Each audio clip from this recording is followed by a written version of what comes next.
Bismillahirrahmanirrahim. Assalamualaikum warahmatullahi wabarakatuh.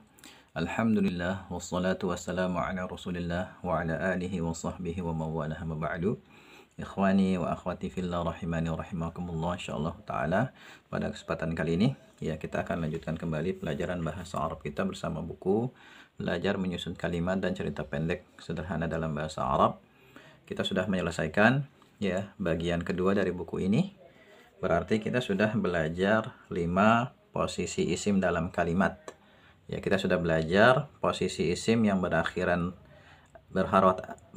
akhir dhamma, ada mubtadaun ya, mubtada, kemudian ada khobar, kemudian ada fa'il. Kemudian yang berharokat akhir fathah ada maf'ul bih ya atau objek, dan yang berharokat akhir kasroh ada masbuk biharfil jar, isim yang diawali oleh huruf jar atau istilah lainnya majrur biharfil jar. Ya. Nah, kita sekarang bisa membuat rangkaian kalimat ya menggunakan 5 posisi isim ini.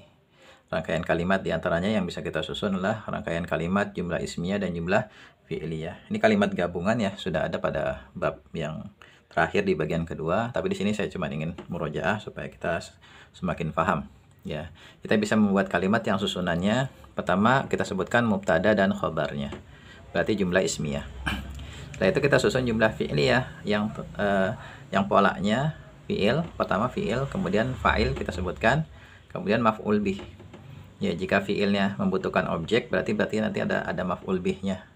Kemudian ada huruf jar ya, karena nanti kita ingin meletakkan masbuk biharfil jar, berarti otomatis harus ada huruf jar sebelumnya. Ya, kita pertama letakkan mubtada. Ya, kita sudah bahas bahwasanya mubtada adalah isim ma'rifah ya yang berharokat akhir dhammah yang terletak di awal kalimat, dan isim ma'rifah kalau enggak nama orang ya yang sudah kita pelajari atau isim yang berawalan alif lam. Ya, misalnya nama orang siapa, misalnya ya Hasan, misalnya nama orang Hasan. Ya, Hasanun. Ya, ini isim ma'rifah. Atau yang berawalan alif lam misalnya ya at-talibu. Ya. At-talibu. Talibu artinya siswa itu. Ya, at-talibu, siswa itu. Nah, ini isim ma'rifah yang terletak di awal kalimat ya, harokat akhirnya dhammah, berarti dia mubtada. Setelah itu kita berikan khobar di sini ya, isim nakirah yang berharokat akhir dhammah dan merupakan pelengkap mubtada atau yang memberitakan mubtada. Misalnya Hasanun. Hasan adalah seorang siswa, bisa aja ya. Hasanun talibun. Ya, Hasanun talibun. Hasan adalah seorang siswa. Kemudian di sini al-talibu, siswa itu solihun misalnya. Ya. Ya, pokoknya di situ kita letakkan isim nakirah yang berharokat akhir dhammah yang memberitakan mubtada. Jadilah di sini susunan jumlah ismiyah ya, Hasanun talibun, mubtada khobar, al-talibu solihun, siswa itu solih. Nah, selanjutnya ya kita berikan fi'il. Ya, fi'il apa aja, bisa fi'il maudhi, fi'il mudhari'. Dan kalau antum ya pengen mendapatkan kosakata yang cukup banyak terkait isim ya, bisa antum baca di buku ini ya. Di sini berisi kumpulan kosakata isim yang sudah dikelompokkan. Ya, sudah dikelompokkan ya, bagus untuk dihafal untuk para pemula. Ya, kalau nanti isimnya masih berupa nakirah, kalau ingin dijadikan mubtada maka dijadikan ma'rifah, diberikan alif lam. Ya, kaidahnya seperti itu. Kemudian kita berikan fi'il. Nah, untuk kosakata fi'il atau bisa baca di buku ini. Di sini kumpulan fi'il sudah disebutkan di situ, fi'il maudhi, mudhari dan amrnya. Dan sudah dikelompokkan fi'ilnya. Ya, bisa antum baca di sini untuk memperbanyak kosakata. Jadi dua buku ini insyaallah bermanfaat untuk menambah perbendaharaan kosakata kita terkait isim dan fi'il. Ya, untuk bekal kita menyusun kalimat. Ya, kita kasih fi'il misalnya Hasanun talibun. Setelah itu kita kasih fi'il misalnya fi'il mudhari' yang nanti bisa ada maf'ul bihnya, berarti yang membutuhkan objek. Misalnya yaknusu. Ya, kanasa yaknusu, yaknusu fi'il mudhari' artinya sedang menyapu. Ya, yaknusu, sedang menyapu. Ya, yaknusu sedang menyapu. Nah, setelah fi'il, fa'il. Siapa yang sedang menyapu? Tentu Hasan, ya kan? Hasan. menyapu apa dia? Menyapu, misalnya menyapu kelas. Hasanun al-fasla, kelas. Ya, bisa aja menyapu yang lain ya, menyapu masjid, menyapu kamar. Tapi di sini kita bisa menyapu kelas al-fasla. Maf'ul bih, objek, fathah harokatnya. Sedang menyapu kelas di sekolah.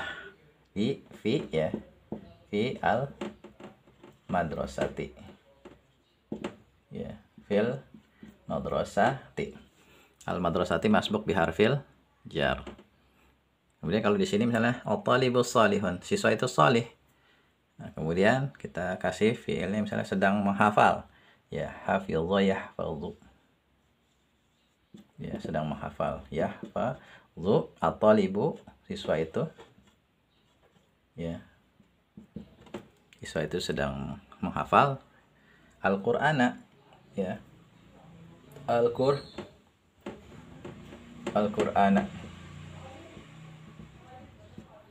Al-Qur'ana. Misalnya fil ghurfati. Ya, fil ghurfati. Atau bisa juga fil masjidi. Bisa. Nah, ini kita sudah berhasil membuat susunan kalimat, jumlah ismiyah, jumlah fi'liyah. Kalau kita mau ganti ya pelakunya menjadi muannas, misalnya Hasan kita ganti misalnya menjadi Fatimah atau Maryam, maka nanti kaidahnya harus kita perhatikan. Ya, di sini khabarnya harus sama jenisnya. Misalnya kita ganti menjadi Maryam, Maryamu thalibatun berarti. Kemudian fi'il mudhari'nya taknusu. Ya, Maryamu al-fasla fil madrasati. Kalau di sini misalnya at-talibatu sholihatun berarti tahfazu ya at-talibatu al-Qur'ana fil ghurfati. Nah, seperti itu. Jadi kita ya untuk memahami materi di bagian kedua dalam buku Belajar Menyusun Kalimat, setelah kita selesai menyelesaikan semua babnya di bagian kedua, maka kita bisa ya berlatih menyusun kalimat sendiri ya dengan pola seperti ini aja, ditiru-tiru. Nanti ini fi'il mudhari' bisa kita ubah menjadi fi'il madhi ya. Seperti itu. Kemudian di sini muzakkar kita ganti muannas. Jadi berbagai macam variasi. Kalau ini muzakkar, coba sekarang ganti muannas. Kalau ini fi'il mudhari', coba nanti ganti fi'il madhi dan seterusnya. Ya, bikin kalimat sebanyak-banyaknya dan gunakan ya kosakata yang ada dalam buku ini atau di buku yang antum punya di kamus, ya terserah di mana aja. Yang penting antum rajin berlatih ya menyusun ya kalimat-kalimat ringkas seperti ini. Nanti insya Allah ya setelah ini kita akan belajar bagian ketiga, akan ditambah lagi posisi-posisi isim dalam kalimat. Ya, karena posisi isim dalam kalimat itu ada banyak. Ya, di sini yang berharokat dhammah kita baru diperkenalkan 3. Nanti ada lagi ya, ada totalnya ada sekitar 6 ya. Untuk yang berharokat akhir fathah ini baru 1, nanti ada sekitar 12 ya.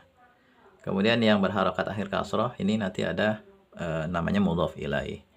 Kemudian juga nanti ada kedudukan isim yang ya harokatnya mengikuti harokat isim sebelumnya yang dikenal dengan istilah tawabi. Nanti insya Allah akan kita pelajari sedikit demi sedikit ya. Antum pelajari dulu yang diberikan ini dan dilatih-latih dalam menyusun sebuah kalimat sederhana. Ya, semoga bermanfaat. Assalamualaikum warahmatullahi wabarakatuh.